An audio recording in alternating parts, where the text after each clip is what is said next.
आज चालीसा का शुक्रवार है। हम में से बहुत जन उपवास कर रहे होंगे।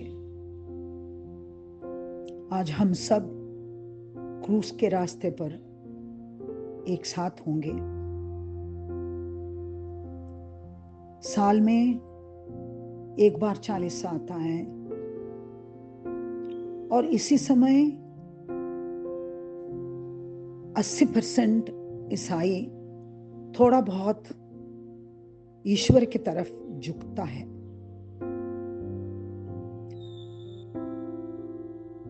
मगर हम सबको ये दुआ करना चाहिए जो चालीसा में पूरे भूलोक में जितने भी भक्तों ने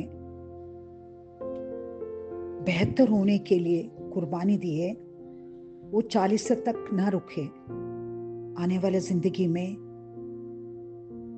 उसको कायम कर सकें, विजय पा सकें। मसीह की मोहब्बत एक और मां मरिया के द्वारा हम सब बच्चों के लिए चमत्कार वरदान, वो है मदर मेरी ऑफ ग्वादेलुपे। क्यों मां मरियम बार बार गरीब बच्चों को दिखाई देती है?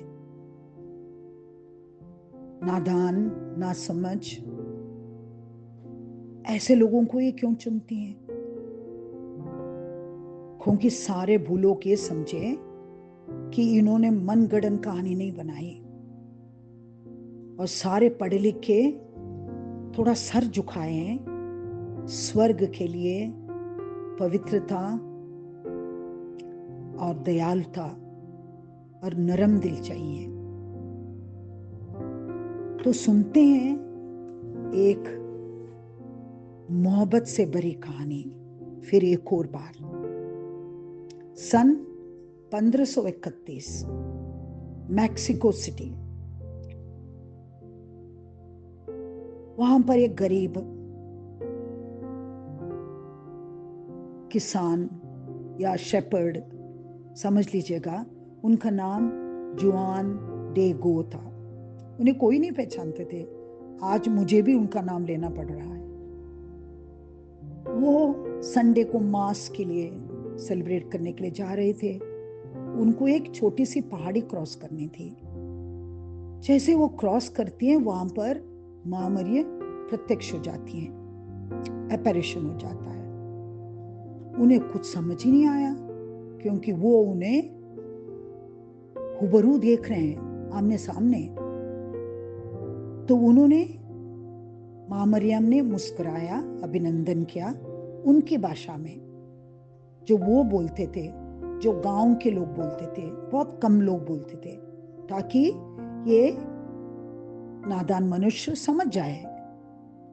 और उन्हें कहा, जाओ बिशप स्वामी को कहो कि इस जगह मेरे नाम पर चर्च बनाए और मेरे सारे बच्चे स्तुति करने इकट्ठे हो जाए। यहां पर दुआ करने की चर्च के लिए दूर दूर जाना पड़ता था। वो था नादान। जैसे उन्होंने देखा, वो बिशप स्वामी के घर गए और वहां पर सारे लोग, पुरोहित भी अनेक थे, वो आए उन्हें मिलने। एक गरीब पीसेंट वहां खड़ा है, उनको समझ नहीं आया। उन्होंने सर झुका के कहा कि मैंने मां मरियम को देखा इस पहाड़ी पर, और उन्होंने ये कहा कि यहां पर, वहां पर चर्च बनाने के लिए कहा। तो उन्होंने कहा किस लिए? उन्होंने और क्या कहा? उन्होंने कहा कि मैं प्यार बांटना चाहती हूं और सारे दिलों में बसना चाहती हूं ताकि वो प्यार बांटे। तो उन्होंने गुस्से में आकर कहा, जाओ जाओ, हम इन चीजों का विश्वास नहीं करते, हमें कुछ ठोस सबूत ले आओ, तभी तो हम मानेंगे। तो नादान अगले दिन वहीं पहुंचा और दुख से सर झुका के खड़ा ही था, मां मरियम आ गई। तो उन्होंने पहले से कहा, दुखी मत हो जाओ, जो बिशप स्वामी ने कहा है उसका भी जवाब है ना। वो पहाड़ी थी, सर्दी का समय था, सर्दी के समय में कहीं भी फूल नहीं उगते, सर्दी के समय में सारा प्रकृति शांत हो जाती है। तो उन्होंने कहा थोड़े ऊपर चढ़ो, वहां गुलाब हैं, लाल गुलाब, उनको तोड़ लाओ अपने दुशाले में। तो वो हैरान हो गया, गुलाब मां मरियम? कहते हाँ, थोड़ा ऊपर चढ़ो, वहां तुम्हें गुलाब दिखाई देंगे, अपने दुशाला में लपेट के ले आओ। तो लिया है अपना गंदा सा दुशाला, उसमें गुलाब लपेट के ले आए। आके मां मरियम ने कहा, बस अब ये फूलों को जाके बिशप स्वामी को दे दो। उन्होंने सवाल जवाब नहीं किया, वो फिर मीलों दूर चलकर बिशप स्वामी के पास आए। फिर उनसे मुलाकात हुई, वो सारे पुरोहितों के साथ बाहर आए और तुम फिर आ गए। तो कहने लगा, बिशप स्वामी मुझे माफ करना। वो फिर आई थी और उन्होंने मुझे कहा कि ये जो मेरा दुशाले में है, मैं आपको तोहफे में दे दूं। तो ये क्या है? तो जोर से कहा, ये क्या है? तो उन्होंने जब दुशाला खोला तो पूरे दुशाले में गुलाब चारों तरफ अंकित और बीच में मां मरिया का पूरा प्रतिबिंब छापा था, जो इस गरीब ने नहीं देखा था। गरीब पीछे है दुशाला के और सामने बिशप और सारे पुरोहित। एक भी गुलाब न गिरने पर तब जुआन डे को लगा, ये क्या हुआ, गुलाब क्यों नहीं गिरा? और उनकी सारे पुरोहितों के बिशप स्वामी के अचंभे की शक्ल देखे वो भी देखने लगे। तब पता लगा कि ये प्रतिबिंब बना है, एक ब्यूटीफुल पेंटिंग बनकर वो जिंदा है। बस उसी वक्त बिशप स्वामी और सारे लोगों को खबर पहुंच गई और सब लोग ने मदद करके वहां पर बहुत बड़ी बेसिलिका बनी है, इट इज कॉल्ड मदर मेरी ऑफ ग्वादालुपे। और आज भी लाखों के तहत से लोग जा रहे हैं और उनकी मिन्नत पूरी हो रही है। तो ये रिसर्च जैसे समय बढ़ता गया, साइंस ने उन्नति करी, सबों को लगा ये क्या चीज है, जो लोग पागल हो रहे हैं। अब तक तो वो पेंटिंग खराब हो गई होगी। तो बड़े बड़े साइंटिस्ट आए परख करने, डिजिटली परख करा, अलग अलग देख से परख करा, तो उनको कोई भी ब्रश का स्ट्रोक नहीं दिखाई दिया। ब्रश चलने का एक स्टाइल होता है ना, और ब्रश में पेंट कहीं कहीं रुक जाता है या कहीं कहीं पेंट पुराना सा होकर डल हो जाता है। उन्होंने खुरेद के देखा सब तरफ से, उनको कहीं पर हाथों का वो ब्रश का नहीं दिखाई दिया, ना ही कोई भी रंग फेड हुआ है, ना ही उसकी चमक दूर से भी कम नहीं हुई है। तो उन्हें कोई जवाब नहीं मिला, कुछ भी वो साबित नहीं कर पाए। उसके बाद उनकी नजर मदर मेरी और ग्वादालुपे के आंखों पर पड़ी। कहते ये आंखें कुछ कह रही हैं, इतनी सुंदर आंखें कोई भी नहीं बना सकता। तो उन्होंने फिर से जाके जो डॉक्टर्स हैं, जो साइंटिस्ट हैं, उन्हें बुलाकर उनकी आंखों को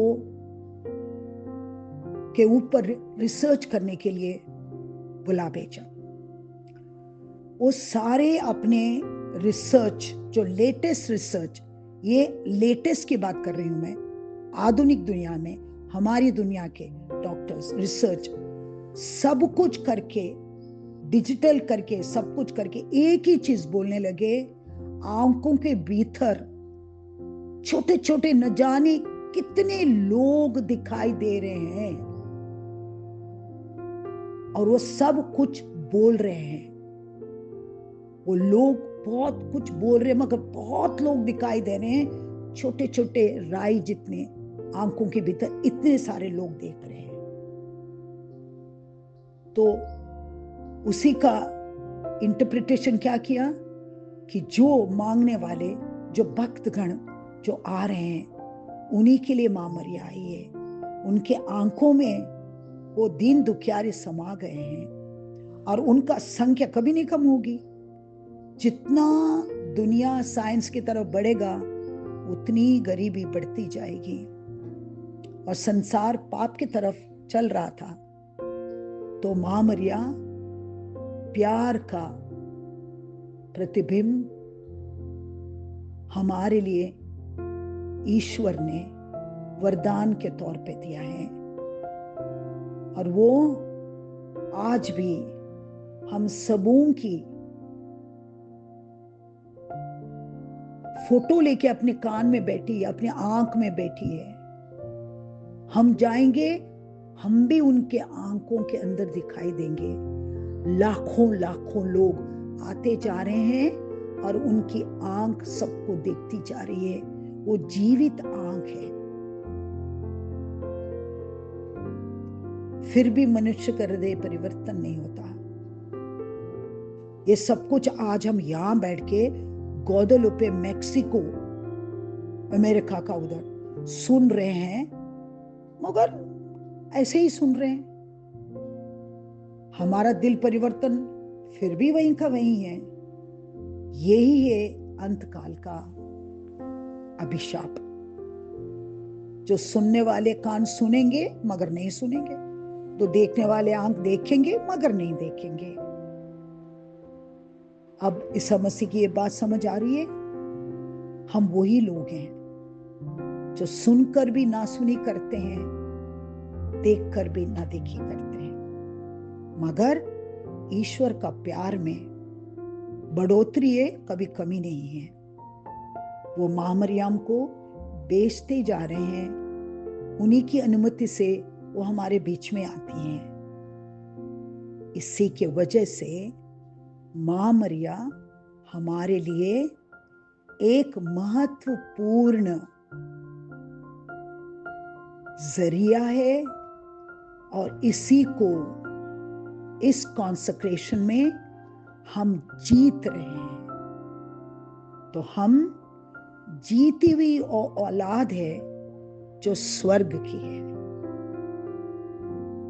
आज से हम 4 दिन थोड़ा थोड़ा इन 4 महान संतों के बारे में जो हमने अभी तक सीखा है, उनका जो सारांश जिसको हमें याद रखना है, उसके ऊपर मनन चिंतन करेंगे। क्योंकि बाकी चीजें हमारा दिमाग जल्दी भूल जाता है, मगर जो ठोस सारांश है उसके ऊपर हमें मनन चिंतन करके हमारे ज़हन में उसे हमेशा के लिए स्थापित करना है। ईश्वर हमें कृपा दे, हमारा अंतरात्मा को खोल दे, ताकि ये सारी बातें हमारे भीतर हमेशा के लिए अंकित हों। लुई द मोंटफोर्ट, आपको पता है ना, वो ब्रिटेनी के, उनके पिता बहुत बड़े वॉरियर होने के वजह से उनके अंदर भी उनका शूरवीरता और एक भयानक गुस्सा, कुछ करके गुजरने का से उनका मन जमा पड़ा था। वो लंबे चौड़े तो थे ही, बलशाली तो थे ही, मगर वो गुस्सा, उन्हें बाप जैसा नहीं बनना था, मगर उस गुस्से से वो बहुत लोगों को हानि पहुंचा रहे थे। तो उन्होंने सबसे खूबसूरत चीज क्या करी थी याद है? अपने गुस्से को समाधान करने के लिए, उसको समाधान माने उसको जरिया बनने के लिए, क्योंकि गुस्सा एक पावर है, एक शक्ति है जो शैतान बच्चा करके हम बुलाते हैं बच्चों को, या बहुत उद्यमी बच्चा करके हम बुलाते हैं। ये उद्यम क्या है? वो उसकी अंदर की ऊर्जा है, शक्ति है, ऊर्जा है। उस ऊर्जा को अगर हमें सही प्रकार से हम उसे रास्ता दिखाएं तो ऊर्जा एक सुंदर सा प्रतिफल लेकर आएगा। तो उन्होंने अपनी सारी भयानक ऊर्जा को मां मरिया के गोद में समर्पित की। बस फिर क्या होना था? मां मरिया ने उनकी ऊर्जा को भिन्न भिन्न रूप से इस्तेमाल किया। पूरा वहां का ब्रिटेनी को ही नहीं, पूरे भूलोक को उन्होंने मां मरिया का कॉन्सेक्रेशन की शक्ति प्रदान करी। और हम सबों को आज मां मरिया के जरिए मसीह के पास जाना सबसे प्रथम उन्होंने भी सिखाया। और उन्हीं के द्वारा मां मरियम पूर्ण तरह से लुई को अपनाकर उन्हें पवित्र आत्मा को समर्पित किया। पता है क्या करते हैं पवित्र आत्मा? जब वो देखते हैं कि एक संतान मां मरिया की बन चुकी है, उन्हें अपने दिलो दिमाग में मदर मेरी को समाया है, वो तुरंत अपने उस बच्चे के अंदर रख के पूरा कार्यशील हो जाते हैं। एक बार पवित्र आत्मा ने हमें जीता और हमारे अंदर कार्यशील हो गए तो हमें संत बनने के अलावा कोई बचता है? यहां से मां मरियम और वहां से पवित्र आत्मा। कितने कितने बल से हम मसीह को जान पाएंगे, कितनी शक्ति, भक्ति, निडरता, पूरे तैयारी के साथ हम मसीह के प्रबल शिष्य बनेंगे। इसीलिए मां मरिया बहुत जरूरी है। तो लुई मोंटफोर्ट ने कभी पूछा पवित्र आत्मा से, क्यों नहीं आजकल संत बन रहे हैं ज्यादा? क्यों नहीं? आजकल बहुत सुनने को मिलता है। तो पवित्र आत्मा ने पता है क्या जवाब दिया? मैं ढूंढता ही रहता हूं वो कौन सा ईश्वर का पुत्र है जिसने पूर्ण तरह से मां मरिया को समर्पित है। जब वो पूरी तरह से समर्पित होगा तभी तो मैं आके कार्यशील होता हूं। सभी अधूरे हैं। मां मरिया से पूर्णता से समर्पित होने के बाद मैं बहुत शक्तिशाली से उच्च भक्त के अंदर कार्यशील होता हूं। इसका मतलब कमी हमारे भीतर है। हमें अभी तक मां मरिया को पूरी तरह से समझ नहीं पाए। कितना अफसोस है ना। वो जननी मसीह के आरंभ से ही है और उसे अभी भी हम पूरी तरह से कॉन्सेक्रेट होने में समय ले रहे हैं। हमारा बपतिस्मा, हम नन्हे बालक थे, हमें कुछ नहीं पता था, मगर इतना महत्वपूर्ण संस्कार हमारे माता पिताओं ने मसीह को अपना संतान को समर्पित करा। बपतिस्मा में उन सारे वचनों में हम दूसरे मसीही बनते हैं, मसीह का संतान बनते हैं, मसीह का शरीर में समा जाते हैं। पवित्र आत्मा भी वहां पर मौजूद है। पवित्र आत्मा अगर मां मरियम से इजाजत नहीं मांगता और मसीह उनके घर में नहीं आते तो हम सब मसीह के अंदर समा नहीं पाते। मां मरिया का बहुत बड़ा वरदान है। ईश्वर ने उन्हें बार बार हमें बताया है कितनी जरूरत है हम सबको मां मरियम की। मां मरिया ही पेंटेकोस्ट के दिन में पहले से ही अपने शिष्यों के साथ मौजूद थी। उन्हीं के साथ ही पेंटेकोस्ट हुआ, हमारी कलीसिया का आरंभ।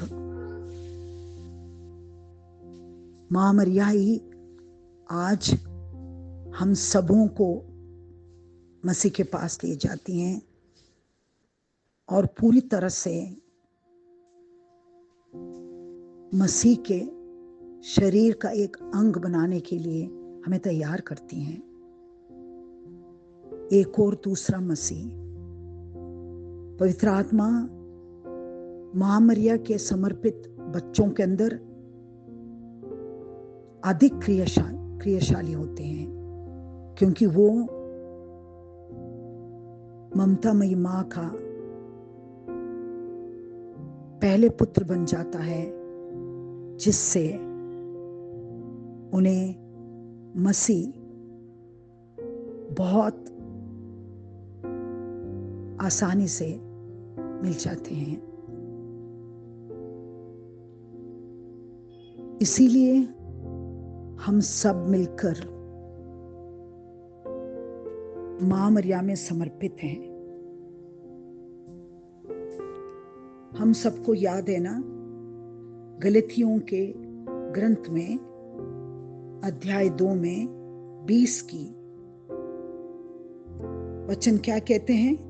संत पौल क्या कहते हैं? मैं अब जीवित नहीं रहा, बल्कि मसीहा मुझ में जीवित है।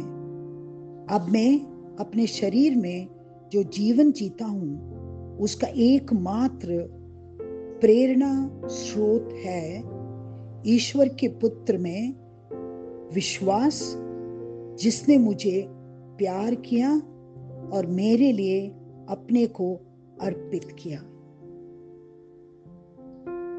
इस वाक्य को पूरी तरह से समझ के जीने में मां मरिया, पवित्र आत्मा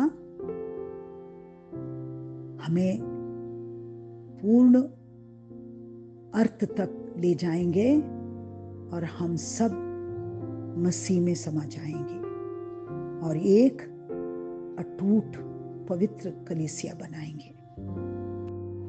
क्रिस्त में प्यारे भाई और बहनों, जब हम अपने आप को, अपने पल्ली को मां मरियम के विमल हृदय पर समर्पित करने के लिए 33 दिन का इस प्रार्थना में जुड़े हैं, हम प्रभु की आशीष मांगे। ईश्वर आप सबको मां मरियम के मध्यस्थ द्वारा पिता, पुत्र और पवित्र आत्मा के नाम पर आशीष प्रदान करे।